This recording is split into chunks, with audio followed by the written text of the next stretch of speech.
They arrived at 10 o'clock in the morning. 5 days after the funeral of the Honorable Wallace, Hargrove retired Associate Justice of the State Superior Court. 5 days after the burial, which had been attended by colleagues and former clerks, and the various people whose lives had intersected with Wallace's over 40 years of legal practice, and after which Cordelia Hargrove had come home to the house they had shared for 11 years, and had sat in his chair and had not slept much. Prescott came first. Then the moving trucks, 2 of them with a company name on the side, and 6 men in matching shirts who had been told what to load and had a list. Then Camille's Mercedes pulling up behind the trucks, Camille stepping out with a folder that had the weight of preparation to it, the folder of someone who had spent the days since the funeral getting ready for this morning. They did not ring the bell. They used a key. Wallace had asked for that key back twice in the years since his first marriage had ended, and his relationship with his children had developed the specific quality of obligation without warmth. Prescott had said he'd lost it. He had not lost it. Prescott stood in the doorway of the sitting room. He said Mrs. Hargrove, the estate of Wallace Hargrove, this property, the art collection, the investment accounts passes to the Hargrove family under the terms of the will filed with the probate court this morning. You have 2 hours to collect your personal belongings. He said it with the specific flatness of a prepared statement, the voice of a man who had rehearsed this and wanted it to sound legal, which it did superficially. Corey was in Wallace's chair, the wingback by the window, the one he had read in every evening for 11 years, that still had the shape of him in the leather. She had her tea. She was looking at Prescott with the expression she had developed over 22 years of emergency nursing. The expression of a person receiving urgent information and processing it without broadcasting the process. She said, "Of course, I'll collect my things." Prescott looked at Camille. Camille looked at Corey.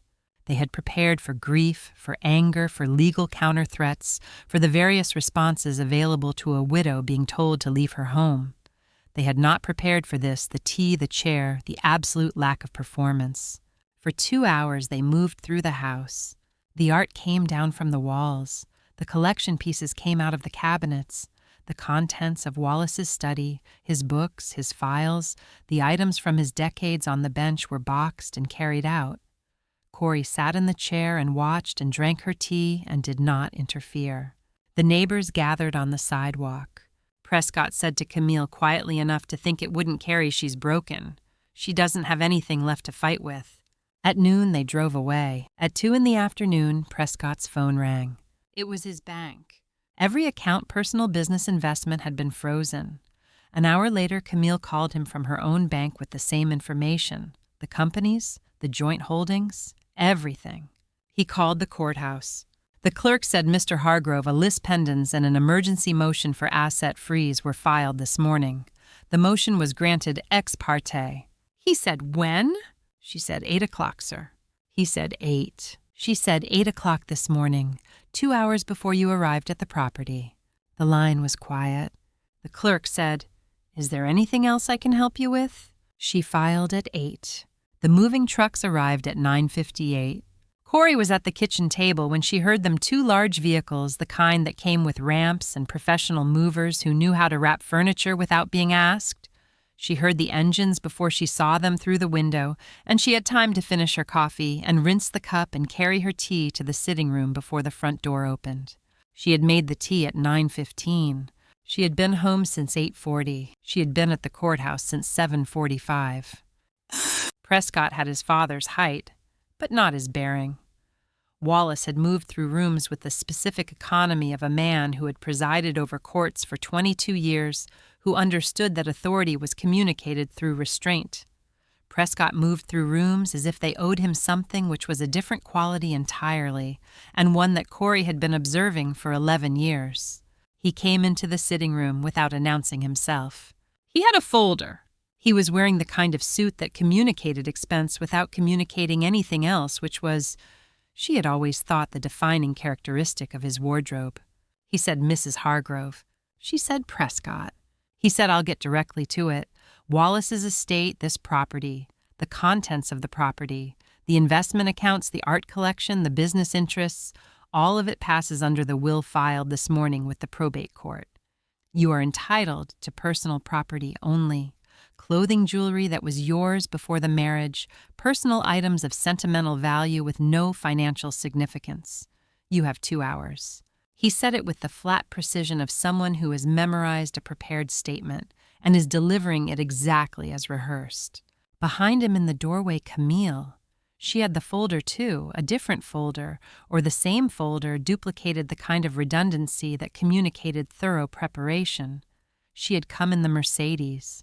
She had dressed for this the way she dressed for board meetings, which told Corey something about what this morning meant to her. Corey said, "I understand." She did not stand up. She set her tea on the side table, the small table Wallace had bought at an auction 12 years ago, because he had liked the inlay, and she looked at Prescott with the expression she had spent 22 years developing in emergency rooms, which was the expression of someone receiving critical information and not allowing the receiving to impair the processing. Prescott said, "I'll need you to move to the kitchen while we inventory the main rooms." She said, "Of course." She picked up her tea and went to the kitchen and sat at the table there and listened to them begin. They were efficient. She had expected that. Prescott was a transactional lawyer, and Camille was an investment director, and between them they had organized this the way they organized anything of consequence with preparation and personnel and a timeline. The 6 movers in company shirts had a list. They worked from the list. They did not take what was not on the list, and they did not leave what was. The paintings came down first. Then the sculpture from the front hall, a piece Wallace had been given by a colleague on the occasion of his appointment to the Superior Court, a bronze thing she had never liked but had lived with for 11 years, the way you lived with things that mattered to someone you loved. The books. Wallace had kept 2 sets of his legal library, one in his judicial chambers, which had been cleared when he retired, and one here, the working library of a man who had spent his professional life thinking carefully about law and had never entirely stopped. 3 full walls of the study, organized by subject and then by year, annotated in his handwriting in the margins of the cases he had considered significant. She watched them box the books. She watched them carry the boxes out. She drank her tea. Camille came to the kitchen at 11. She stood in the doorway with the specific posture of a woman managing an interaction she found beneath her but considered necessary. She said, "The kitchen contents are personal effects. You can keep those." Corey said, "Thank you." Camille said, "The furniture is part of the estate inventory. When you find alternative accommodation, the personal effects can be delivered." She said alternative accommodation with the inflection of someone who had determined that the word home did not apply here and was making that determination visible. Corey said, "I understand." Camille stood for a moment longer. She said, "You're taking this very calmly." Corey said, "There's nothing to be gained from not taking it calmly." Camille said most people would. She stopped. She seemed to recalibrate. She said, "I want you to know this isn't personal." Corey looked at her. She said, "Of course not." Camille went back to the main rooms. The last truck left at 12:17. Prescott did a final walk through. She could hear him moving through the rooms, the footsteps of a man confirming that the work was done, and then he came to the kitchen doorway. He said, "You have until Friday to vacate. The property management company will be in contact." She said, "I'll be ready." He looked at her for a moment. He had been looking at her the way he had looked at her for 11 years, the look of a man who had decided what she was before he knew her and had not been interested in revising the decision. She had been in his accounting the woman who had arrived in his father's life too late and had stayed too long and had accumulated over 11 years of marriage to Wallace a claim on things that Prescott considered the Hargrove family's by right. He had never asked what she had given. He had only ever counted what she stood to receive. He said to Camille, audible but calibrated to be audible. She didn't even put up a fight. Camille said, "I told you. She has nothing to fight with." They walked out the front door. She heard the Mercedes start. She heard it pull away. She sat in the kitchen of the house she had shared with Wallace Hargrove for 11 years, in the specific silence that followed the removal of 11 years of accumulated objects, and she listened to the silence. She picked up her tea. It was still warm. She thought, Wallace, they took everything, right on schedule. She thought you knew they would. She looked at the clock on the kitchen wall, the one they had not taken because it had been her mother's and was therefore personal property, and it said 12:22. She thought 1 hour and 38 minutes. She finished her tea. She waited. She had been a nurse for 38 years.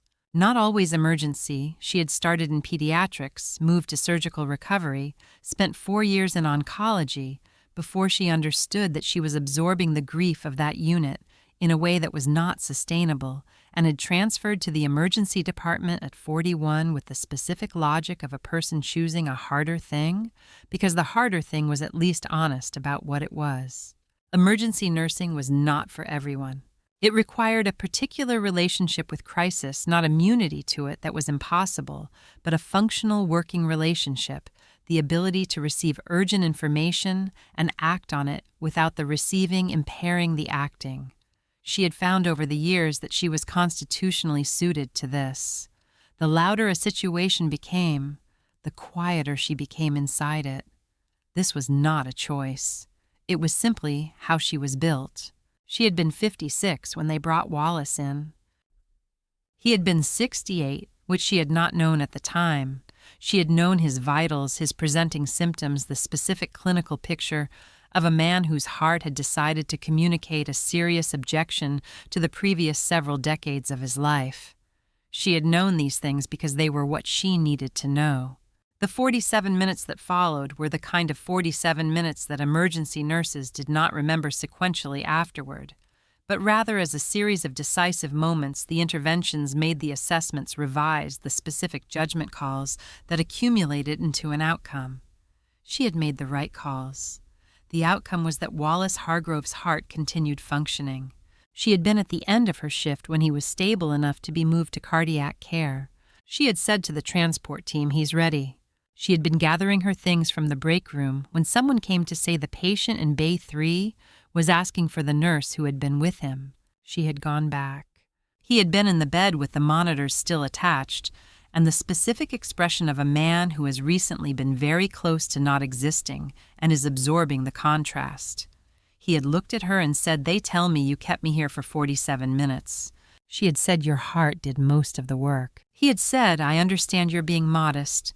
I've been a judge for 22 years. I can tell when someone is being modest." She had said, "Get some rest." She had gone home. He had sent flowers to the nursing station the following day with a note addressed to the emergency department and the specific attention of the night shift nurse who had been there. She had read the note at the start of her next shift and had put it in her locker and had not thought about it much. 3 weeks later, he had called the hospital and asked if she would have coffee. She had said yes, which surprised her somewhat because she did not generally say yes to patients who called. She had thought about why later and had concluded that it was the thing he had said about being a judge and knowing when someone was being modest, that he had looked at her and seen accurately what he was seeing. She had been looked at inaccurately for enough of her life to recognize the difference. They had been married 6 months after the coffee. Not impulsively, Wallace was not an impulsive man, and she was not an impulsive woman, and they had both arrived at their 60s with enough experience of the world to know what they were doing when they were doing it. 6 months was sufficient time for two people who paid attention.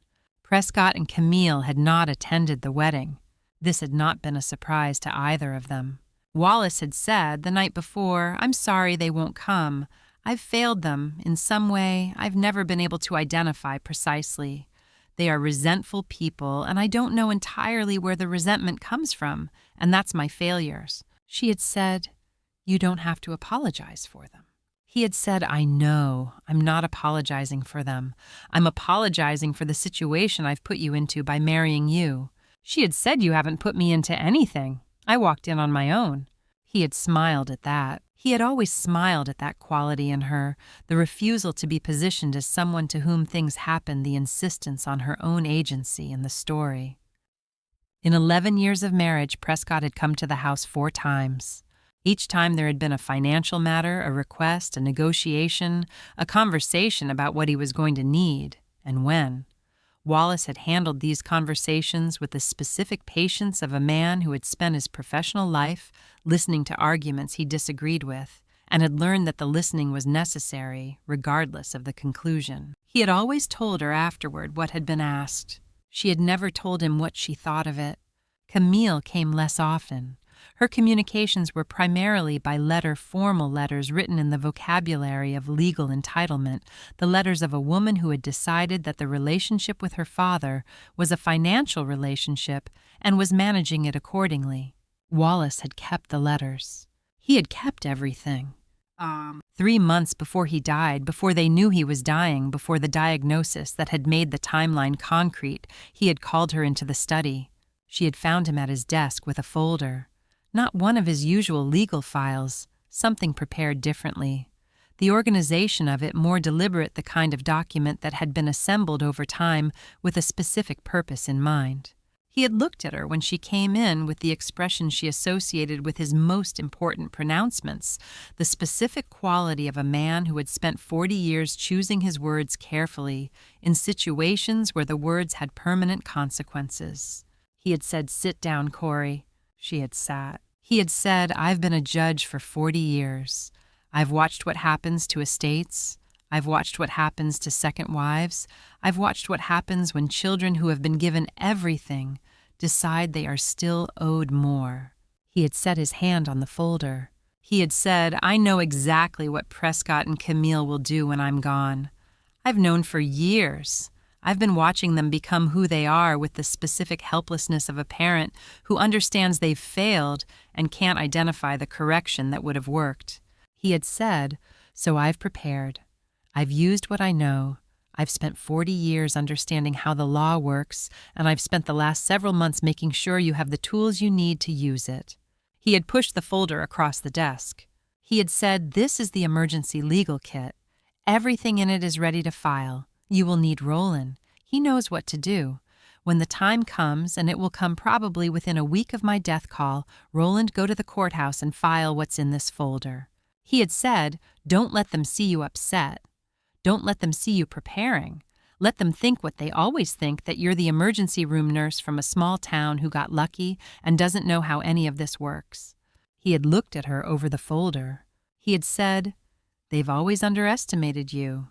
Let them do it one more time." She had looked at the folder. She had said, "Wallace." He had said, "I know." She had said, "How long have you been working on this?" He had said, "Long enough to get it right." Roland Keene called her at 6 in the morning. Not the morning after the morning of. The same morning, 2 hours before she went to the courthouse, 4 hours before Prescott and his trucks arrived. He said, "Corey, are you ready?" She had been awake since 4.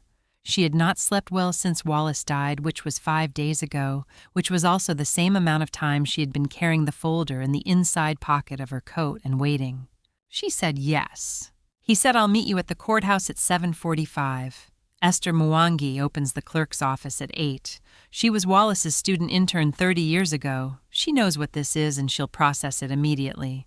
She said, "I'll be there."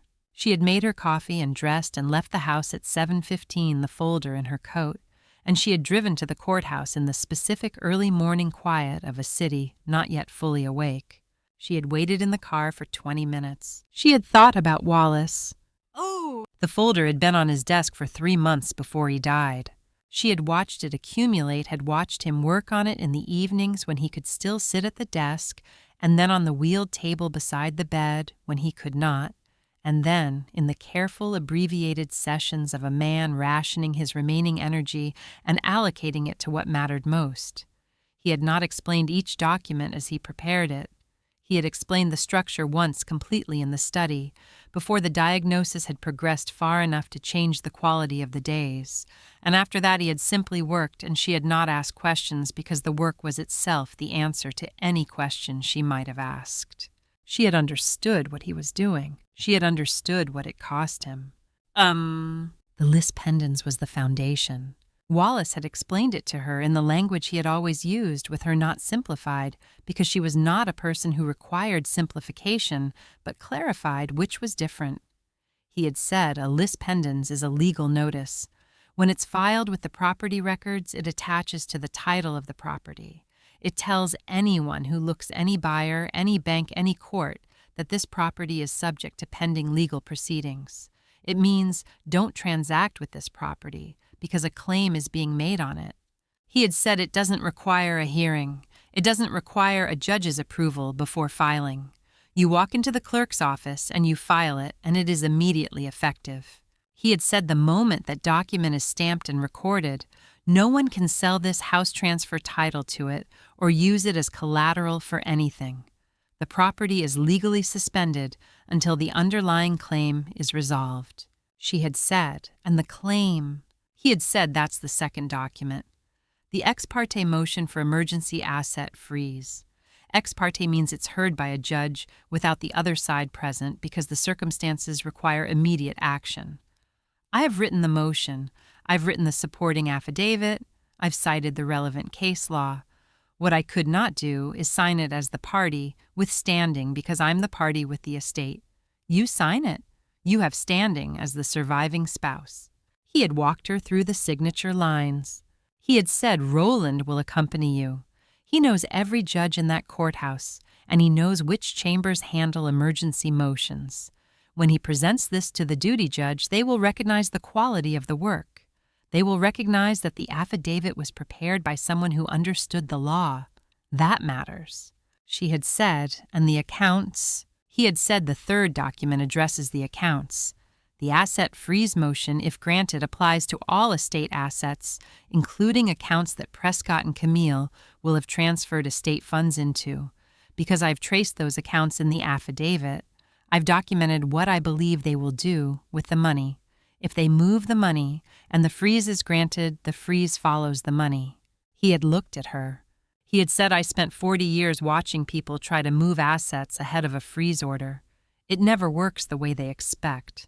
The law is specifically designed for this. She had asked him once in the last weeks why he had not simply structured the estate differently, why the emergency kit rather than a will that could not be challenged. He had been in the chair by the window, the chair he had moved to when the bed had become too confining, and he had been quiet for a moment in the way he was quiet when the answer required precision. He had said a will can be challenged. Any will can be challenged. Prescott is a lawyer, and Camille has resources. And they will hire people and they will challenge whatever I leave, because challenging it is how they have chosen to relate to the world. I could leave everything to you in the most carefully drafted document in the history of this state, and they would challenge it, and it would take years and money and energy that you shouldn't have to spend. He had said this is different. This isn't about what I leave. This is about what you do when they act. The lis pendens and the asset freeze are not inheritance instruments. They are legal tools that respond to the specific conduct of the people using them against you. They are designed to stop exactly what Prescott and Camille will do, and because they respond to conduct that has already occurred, the taking of assets from a surviving spouse's home, they are very difficult to challenge. She had said, "You've thought about this a great deal."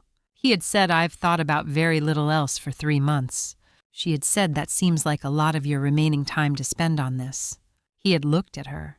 He had said, "Corey, there is nothing I would rather spend my remaining time on than making sure you are protected. This is not a burden. This is the thing I most want to do." She had said, "Wallace."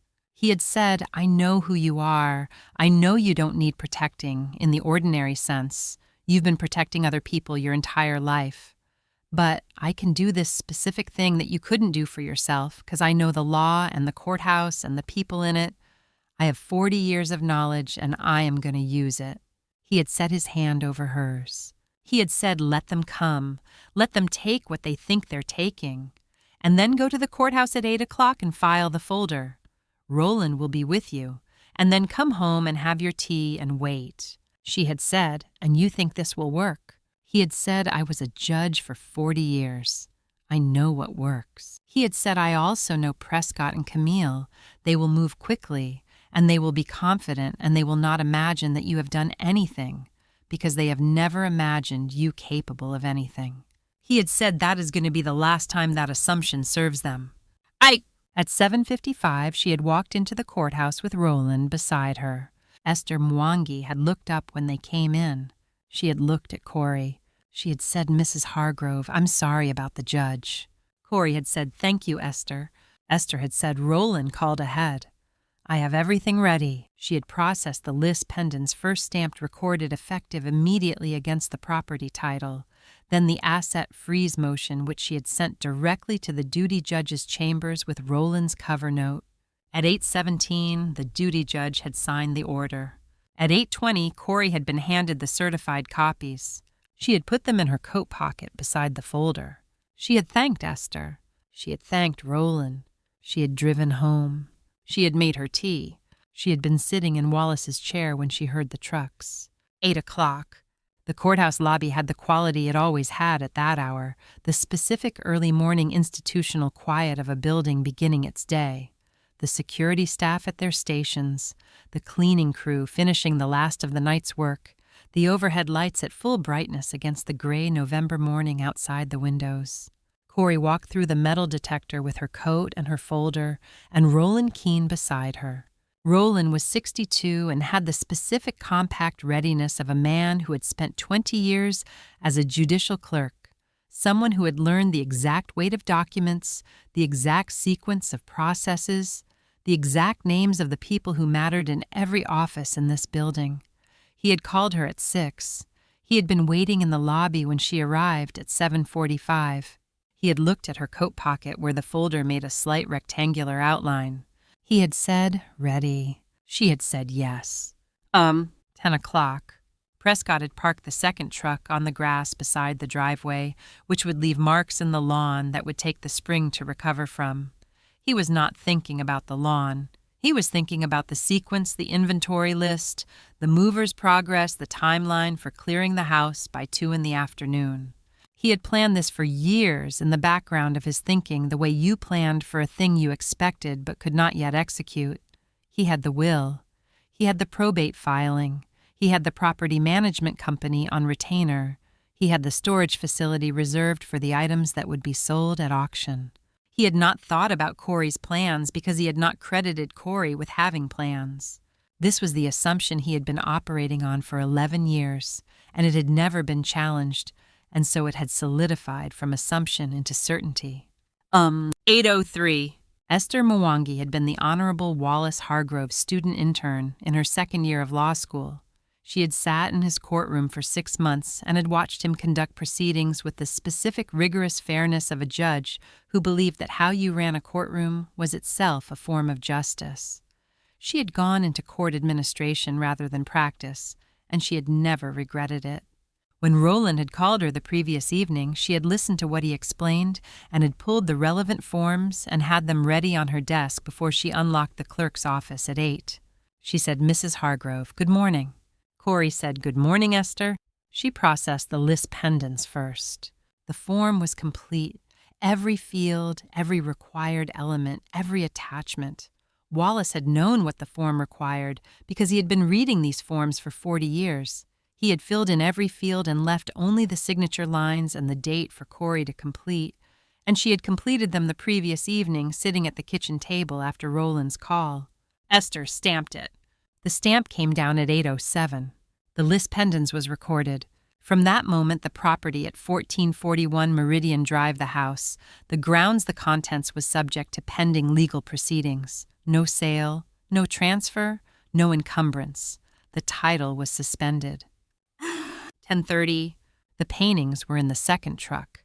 Prescott was in the study directing the boxing of the legal library, 30 years of Wallace's annotations, the working library of a man who had thought carefully about law for his entire professional life. The movers were efficient, the boxes filled. Camille was in the bedroom going through the jewelry in the case on the dresser. She had the inventory list. She was checking items against the list with the focused attention of an investment director auditing a portfolio. Corey sat in the kitchen with her tea. She was not watching them. She did not need to watch them. 8:17. The duty judge that morning was the Honorable Patricia Osee, who had clerked under Wallace for 2 years before her own appointment to the bench, and who had received Roland's cover note with the asset freeze motion, and had read it with the specific focused attention she applied to all emergency motions. She had read the affidavit. She had read Wallace's citation of the relevant case law. She had read the account of what had been done to a surviving spouse, documented with the precision of a retired judge who understood exactly what evidence a court required. She had said to her clerk, "Get me Roland Keene." Roland had been in the hallway. He had come in. She had asked him 3 questions. She had signed the order at 8:17. The emergency ex parte asset freeze was granted. Corey had been handed the certified copies at 8:20. She had put them in her coat pocket. She had thanked Esther. She had driven home and made her tea and sat in Wallace's chair and listened to the trucks arrive. 12:22. The last truck left. Prescott did his walk-through and came to the kitchen and said the things he said and left. The Mercedes pulled out of the driveway. The house was quiet in the specific way of a house from which things have been taken. Corey sat in the kitchen. She finished her tea. She rinsed the cup. She looked at the clock on the wall, her mother's clock, the one they had not taken because it was personal property, and she waited. 2:04. Prescott's phone rang. He was in his office preparing the storage facility paperwork, confident in the way of a man who has executed a plan and is now in the administrative phase of it. He answered without looking at the screen. The voice on the other end was his bank's regional director, which was the level of call that indicated the severity of the situation before the situation was described. The director said, "Mr. Hargrove, I'm calling about a court order we received at 2 o'clock. An emergency asset freeze covering accounts associated with the estate of Wallace Hargrove." Prescott said, "I don't understand." The director said, "We're required to freeze all accounts into which estate assets were transferred within the past 7 days. This includes your personal accounts, your business accounts, and the joint account you share with Camille Hargrove Voss." A silence. Prescott said, "How long?" The director said, "Until the court lifts the order or the underlying matter is resolved." He called Camille. Camille called the bank. The bank confirmed. Camille called Corey. The phone rang in the kitchen, and Corey looked at the screen and answered, and heard Camille's voice at the specific pitch of a controlled person losing control. Camille said, "What have you done?" Corey said, "I had some tea this morning. Then I sat in Wallace's chair and watched you take his things." Camille said, "The accounts are accounts." Corey said, "I filed a lis pendens and an asset freeze motion at 8 this morning. They were granted at 8:17. The freeze follows the assets. When you moved estate funds into your accounts, the freeze moved with them." A silence. Camille said, You're a nurse. You don't know how to." Corey said Wallace was a judge for 40 years. She said he knew exactly how to. She said he prepared everything. He signed the affidavit. He cited the case law. He explained to me what to do and when to do it and where to go. She said I went there at 8 o'clock. She said he asked me to wait until you acted first. He wanted you to make the choices you made on the record before the freeze was in place, so that everything you did this morning is documented. She said he knew you, Camille. She said he knew exactly what you would do. The line was quiet. Corey said, "I'll have Roland reach out to your attorney tomorrow. There's quite a lot to discuss." She ended the call. She set the phone on the kitchen table. She looked at the clock on the wall. She thought Wallace, right on schedule. She thought, "I'll put the kettle on." The calls began at 2:17 and did not stop. Prescott's office manager called first, then his paralegal, then the associate who handled his real estate transactions, and each call contained a variation of the same information delivered with increasing urgency. The accounts were frozen. The pending transactions were suspended.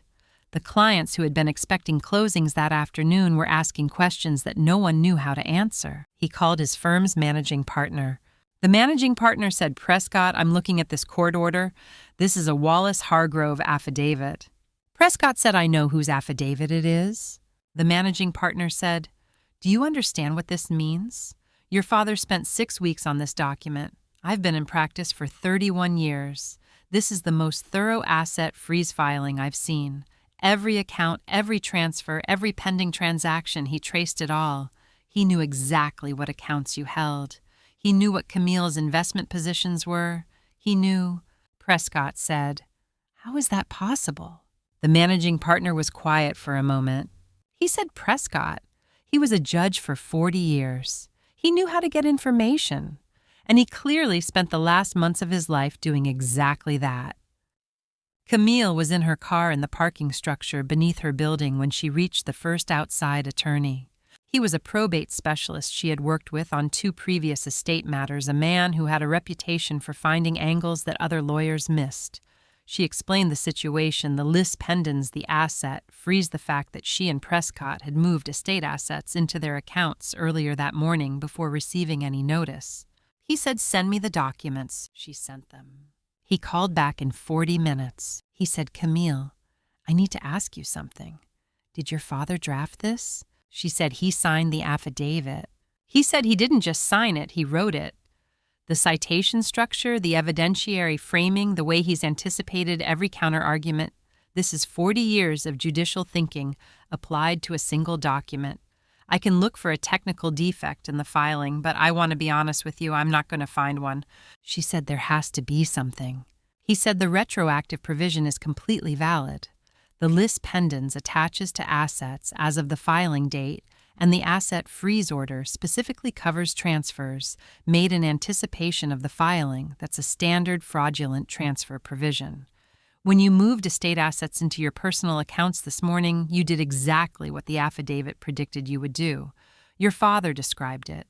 He said she heard the attorney pause, presumably reading. He said, and I'm quoting it, "is the predictable conduct of individuals who have prioritized acquisition over relationship throughout their adult lives and who will act within hours of my death to secure what they believe is owed to them before any legal process can intervene." The car was quiet. She said, "He wrote that." The attorney said he wrote that in a sworn affidavit. That is now part of the court record. They had been in the Prescott's conference room for an hour when they started on each other.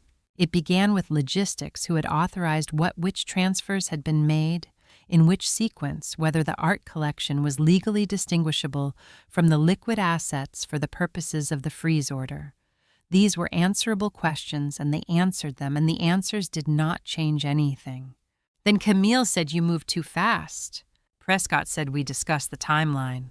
Camille said, "I said to do a legal review first. I said to have someone look at the will before we acted." Prescott said, "You agreed to the timeline. You were in the Mercedes this morning." Camille said, "Because you said you had it handled. You said you'd reviewed everything." Prescott said, "I reviewed the will. I reviewed the probate filing. There was nothing." Camille said there was apparently a retired judge who spent the last 6 weeks of his life specifically preparing to destroy us. The room was quiet. Prescott said he couldn't have known exactly what we would do. Camille said nothing.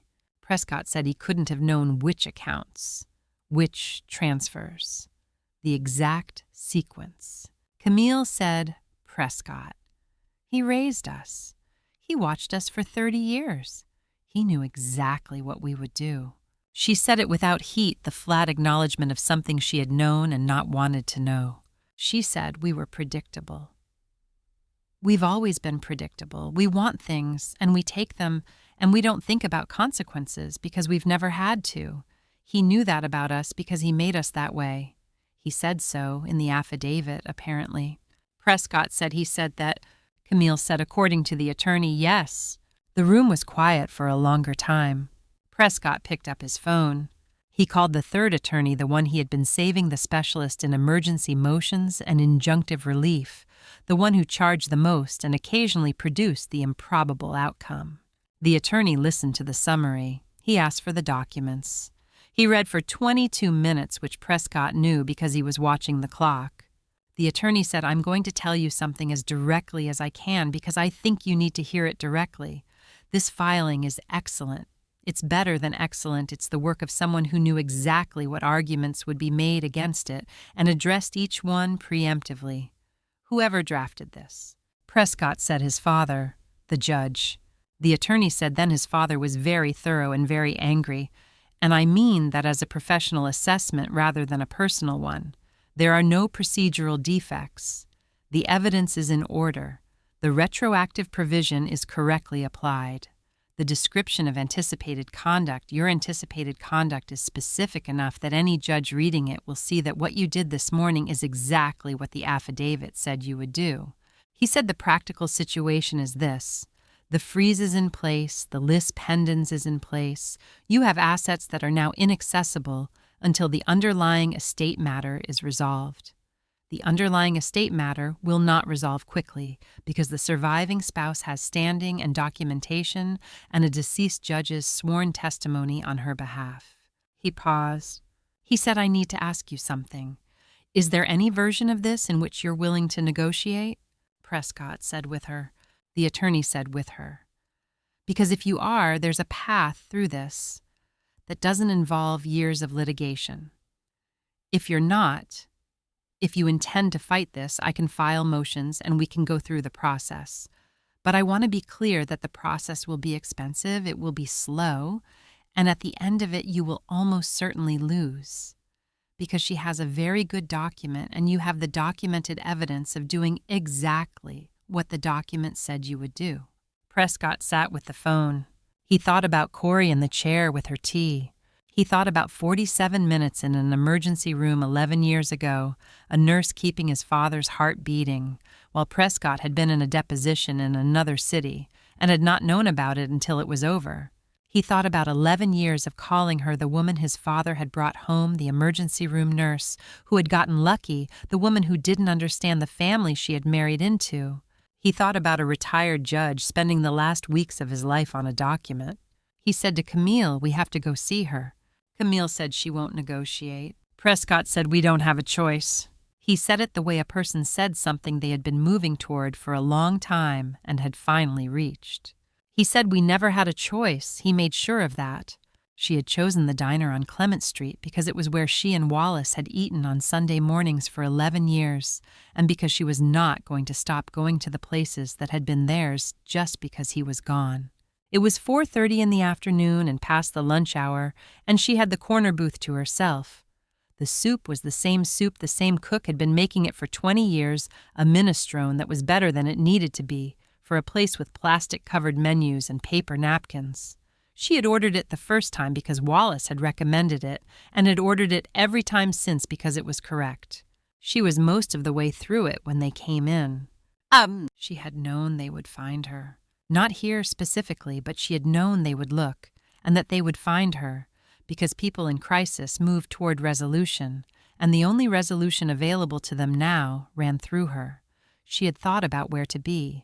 She had considered the house, which had seemed too much like a confrontation she was staging, and she had considered Roland's office, which had seemed too formal, too much the grammar of an adversarial proceeding. She had chosen the diner because it was a place she had chosen for herself, which mattered. They came in together. Prescott had lost the suit jacket. It was in his car or his office or somewhere, and without it he had the look of a large man who had misplaced one of his habitual forms of armor. His shirt was still correct, but the certainty was gone from the way he carried himself. Camille's hair, which had been arranged that morning with the precision of a woman who understood that presentation was a professional tool, had loosened around her face. Her mascara had the specific faint irregularity of mascara that had been repaired after crying, but had not been perfectly repaired. They came to the booth. They sat down. For a moment, none of them spoke. Corey finished the spoonful she had been on when they walked in. She set the spoon down with the specific deliberateness of someone marking a transition. She looked at them. She thought Wallace, they looked smaller than this morning. Prescott said, we want to resolve this. She said, I know. He said, we'll return everything, the art, the books, the furniture, whatever was in the trucks, all of it back to the house. Today, if you want. And in exchange you withdraw the lis pendens and the freeze order, and we proceed with the estate through normal probate. He said, that's a reasonable offer. She said, is it? He said, you'd have everything back. The house would be... She said, the house is mine, Prescott. The lis pendens says so, and the marriage certificate says so, and 11 years of living in that house says so. You didn't give me the house this morning. You tried to take it. Those are different things. He said, the probate process... She said, Wallace filed an affidavit. He described what you would do, and you did it exactly. That affidavit is now in the court record, and it describes your conduct as I believe he wrote predictable behavior, consistent with a pattern of acquisition over relationship throughout your adult lives. She said, that's a difficult document to put back in the envelope. Camille said, you're destroying us. Her voice had a quality it hadn't had that morning, the particular rawness of someone who has spent several hours confronting something they had successfully avoided confronting and whose defenses have been exhausted by the effort. She said, "We have companies, employees, people who depend on those accounts being accessible. What we did this morning was—" She stopped. She said, "It wasn't right, I know that, but we built things, real things, and you're burning them down." Corey looked at her. She thought about 22 years of emergency nursing. She thought about what she had learned about people in crisis, that pain was real, regardless of how it had been created, that the person suffering in front of you had arrived at their suffering through a specific series of choices and circumstances, and that your response to the suffering was yours to determine. She thought about what Wallace had said about them. "I've failed them in some way I've never been able to identify precisely." She thought about what he had also said they have chosen as adults to become who they are. She said, "Camille." She said it evenly. "She said this morning you came to my house, you and your brother and 6 men in company shirts. You had a key you were supposed to have returned. You walked in without knocking. You told me I had 2 hours. She said you took Wallace's books, his entire library, 40 years of annotations, 40 years of thinking about law. You took it in cardboard boxes and put it in a truck.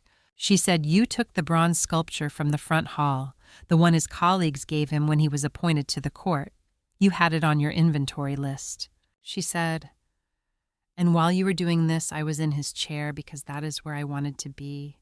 And I drank my tea and you looked at me and you said, 'She's broken. She doesn't have anything left to fight with.' She said, 'You were wrong about that. And I think, if you're honest with yourself, you've been wrong about me for 11 years. You decided what I was before you knew me, and you never revised the decision.'" Camille said nothing. Her eyes were wet in the way of eyes that have been wet before today and are not entirely surprised to be wet again. Prescott had his hands flat on the table. He was looking at them.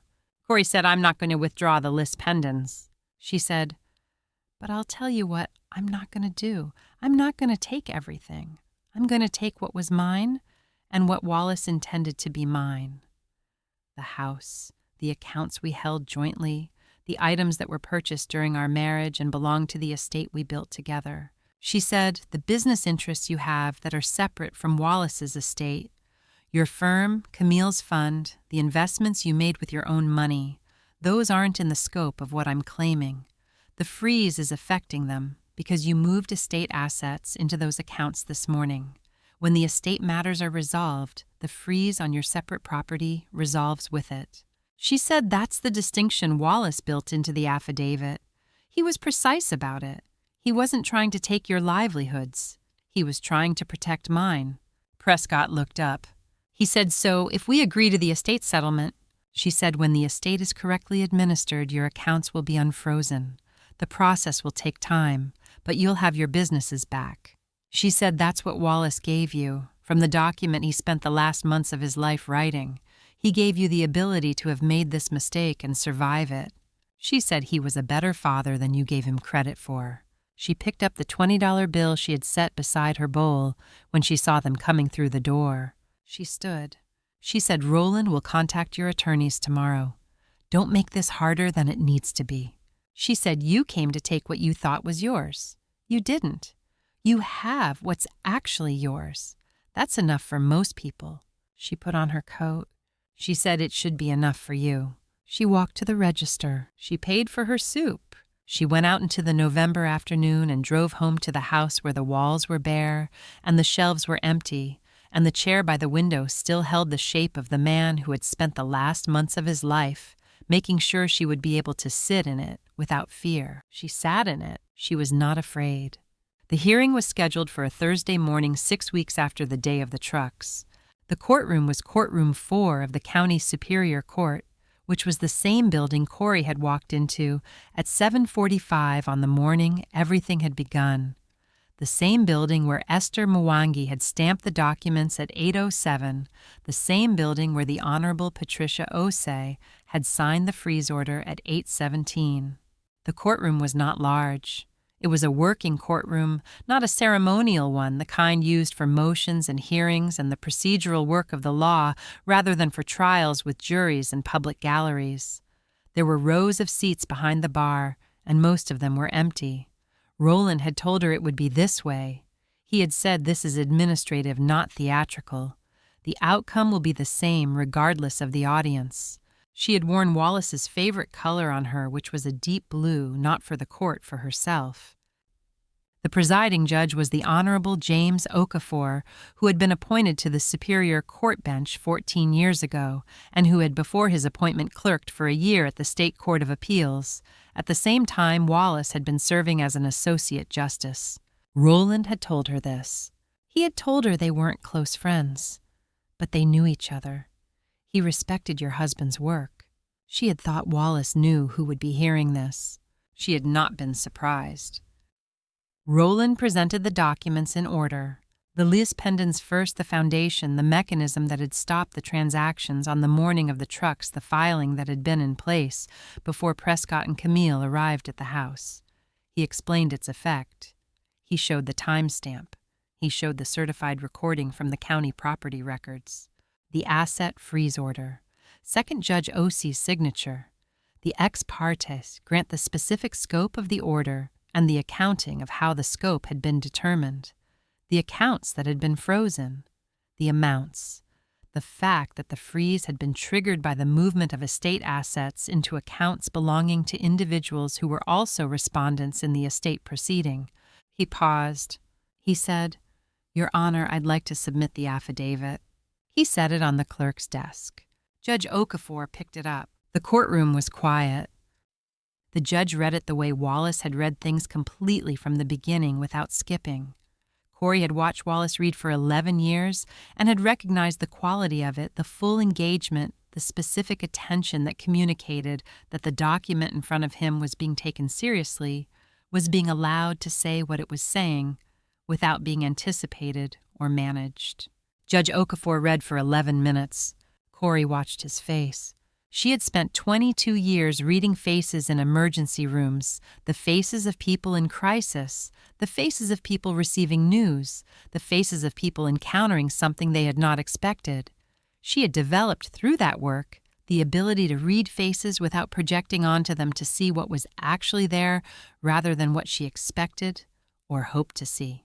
What she saw in Judge Okafor's face as he read was the specific quality of a person receiving something from someone they respected and finding that the thing being received was worthy of the source.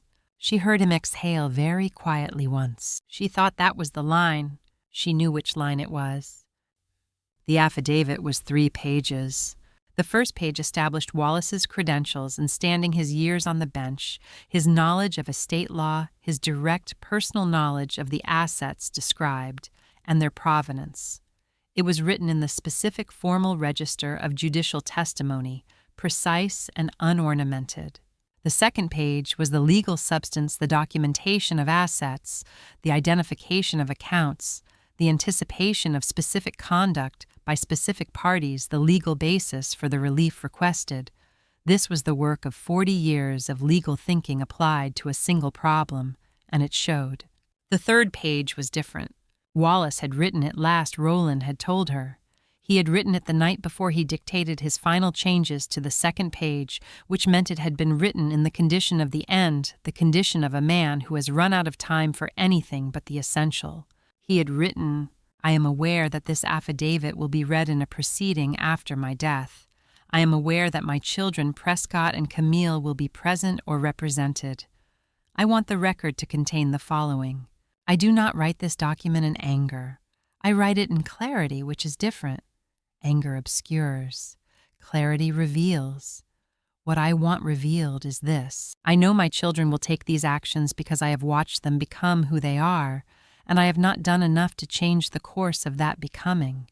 The fault is not entirely theirs. I worked when I should have been present. I was principled in public and inconsistent in private. I gave them material things as a substitute for the harder gift of time and accountability. I raised them to believe that what they could take was theirs.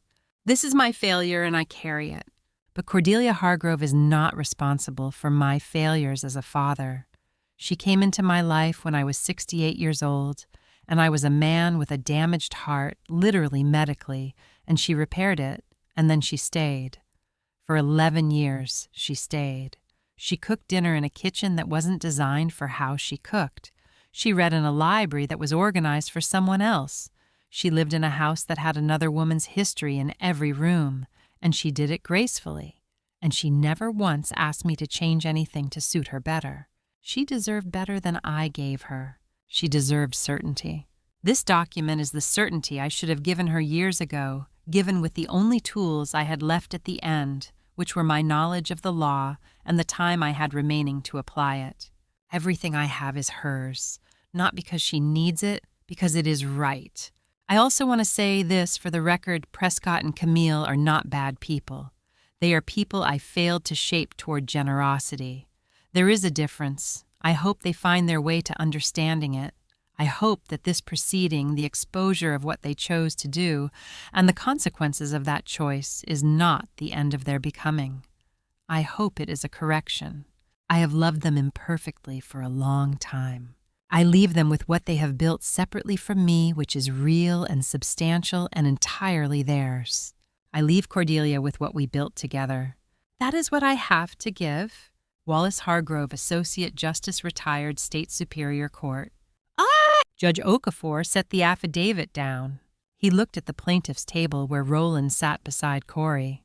He looked at the respondent's table where Prescott and Camille sat with their attorney, a different attorney from the ones they had called.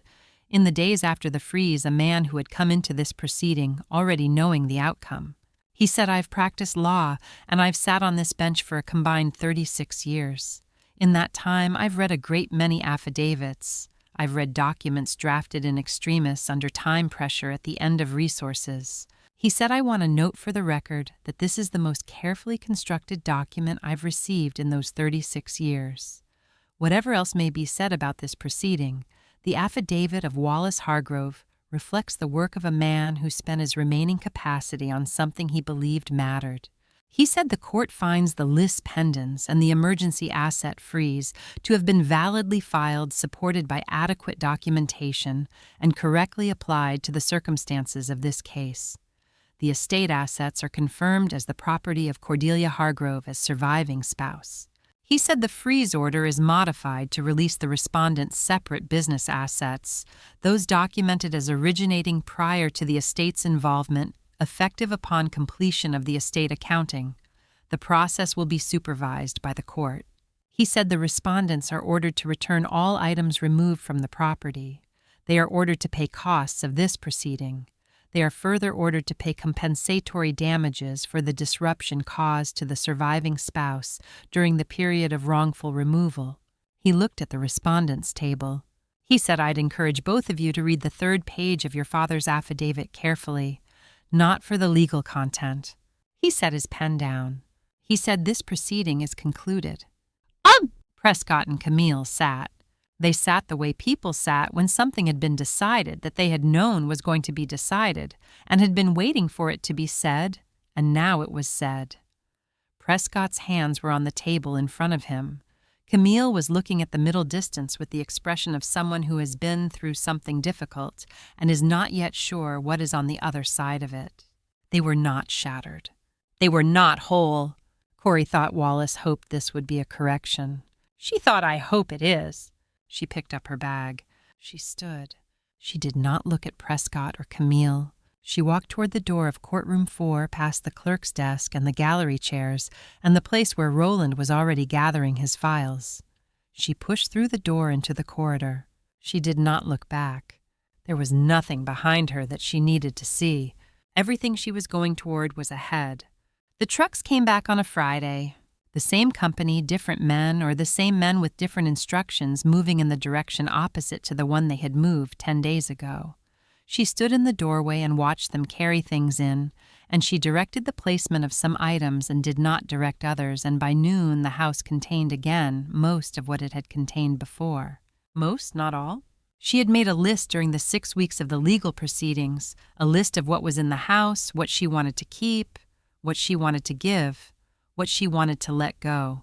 She had made it the way she made most things methodically, without sentiment overriding judgment, with the understanding that objects were objects and what they had contained. The conversations had beside them the evenings spent in their presence. The specific quality of a life lived among them was not lost when the objects were redistributed. She had been a nurse. She understood the difference between the person and the person's things. The paintings went to the city museum. She called the director on the second day after the hearing. A woman she had met once at a benefit Wallace had attended, a woman who had the specific quality of someone who loved what she worked with and found the loving sufficient reason to do the work. Corey had explained the situation briefly. The director had come to the house and walked through the rooms and had been appropriately professional about it, which meant she had not performed enthusiasm beyond what she felt and had asked specific questions about provenance and condition. She had said these are significant pieces. Corey had said they should be where people can see them. She had said the Hargrove name on the donor wall. Corey had said Wallace's name, not mine. The director had understood. The paintings left on a Wednesday wrapped in archival material by people who knew how to wrap things that mattered. The law books went to the university. She had called the law school's library director and explained, and the director had sent 2 graduate students with a van. They had worked for 4 hours carrying boxes, and when they were done, the study had empty shelves and the specific quality of a room that has been relieved of a weight and is still adjusting to the change. She had kept 3 books, a volume of Wallace's annotations from early in his career, the handwriting younger, the observations sharper, the work of a mind at its most energetic, a collection of opinions he had written that had been privately published by a legal society for his retirement, and a small book of poems she had given him in the 2nd year of their marriage, which he had kept on his desk rather than on the shelves, which told her something about how he had categorized it. These 3 books she put on the table beside the chair. The chair she did not move. The wingback by the window had been returned with everything else, and she had stood in the doorway of the sitting room when the movers carried it in, and she had said there by the window, "Leave it exactly there." They had left it exactly there. She had sat in it that evening with her tea and had let the evening do what evenings did, the light going from afternoon gold to the blue of dusk to the darker blue of the first part of night. She thought Wallace. She thought, I know what you were trying to tell me. I knew 11 years ago when I walked into your hospital room at the start of my shift, and you were awake and looking at the ceiling, and you said, I've been thinking about what I want. She had said, what do you want? He had said more of whatever the last 2 years have been. She had said, that's manageable. He had said, I thought you'd say something like that. The affidavit she had framed, not the original that was in the court record now, which was where it belonged. She had the certified copy, the one the clerk had given her with the court stamp on the cover page, and she had taken it to a frame shop run by a man who had been framing things in this neighborhood for 30 years and who had suggested, after she showed him the document, a simple dark wood frame that would let the text be the thing rather than the presentation. She had agreed. She had hung it on the wall of the bedroom opposite the window, which meant it was the first thing she saw in the morning. She looked at it each morning. She did not read it each morning. She had it by heart. Now the 3 pages, the legal substance, and the 3rd page, that was different. She looked at it the way you looked at something that meant something, not to receive information, because the information was already absorbed, but to confirm presence, to confirm that the thing was still there, that it had not gone anywhere. Camille's letter arrived in the 3rd week. It was a real letter, handwritten, which was not the form Camille typically used for anything, and which communicated something about the circumstance of its writing. She had the handwriting of someone who had learned good penmanship and applied it inconsistently, and the letter had the quality of something written more than once. She had written, "You won. That's clear. I'm not writing to relitigate it." She had written, "I want to ask you something and you don't have to answer. But I've been thinking about it and I can't stop thinking about it. Don't you feel alone? You have the house, and you have the things, and you have what he left you, but he's gone. Don't you feel like you won something that doesn't fix the thing that actually happened?" Corey had read it at the kitchen table with her coffee. She had put it down. She had looked out the window. The yard in November had the specific quality of a yard that has finished its growing season and is resting not dead, not empty, but in the specific suspended state of things that are between. The oak tree at the back, which Wallace had planted the second year they lived here, had lost most of its leaves and was standing in the bare, honest way of oaks in winter. She thought Camille. She thought about what to say and concluded that there was something to say and that it was true, and that Camille had asked honestly and deserved an honest answer. She wrote back on the note card she kept in the drawer for correspondence. She wrote, "No, I am not lonely. I was never lonely with him, and I am not lonely without him, because he is not absent. He's in every room of this house, and in the chair by the window, and in the document on the bedroom wall, and in the scholarship that will carry his name forward in the work he cared about. Lonely is when what you love is gone. What I love is still here. It's just changed form." She signed it and sent it. The Wallace Hargrove Scholarship Fund was announced in February. She had worked with the law school and with Roland and with a foundation administrator who specialized in setting these things up correctly, which meant tax implications and governance and the specific structural decisions that determined whether a fund lasted or dissolved. She had done it carefully and without rushing, because rushing produced mistakes, and this was not a thing she wanted to have to do again. The announcement was in the university's legal journal and in the local newspaper and in the alumni newsletter of the law school where Wallace had earned his degree. A journalist called to do a brief profile. She said it supports students who want to study law and can't afford to. That's what Wallace cared about, the idea that the law should be accessible to the people it serves. He said that to me once early on when I asked him why he'd gone into public service instead of private practice. He said law that only serves the people who can afford lawyers is not law. It's a fee. The journalist asked, "Is there anything you'd want to say to other widows who might be in situations like yours?" She thought about the question. She thought about the chair by the window and the document on the wall and the 7:45 morning at the courthouse and the tea she had drunk while they carried the books out. She said, "Don't let your silence be mistaken for weakness." She said, "Sometimes silence is preparation. Sometimes it's patience.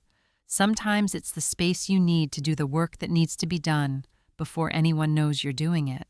She said silence isn't absence. She said it's just the pause before justice speaks. The journalist wrote it down. She thanked him. She went home. She made her tea. She sat in Wallace's chair by the window and she looked at the yard where the oak tree was beginning to show the first small signs of April, the specific, hesitant green of the first leaves, the tentative return of what had been resting all winter. She held her tea. She was not alone. She had never been alone. She had simply been quiet.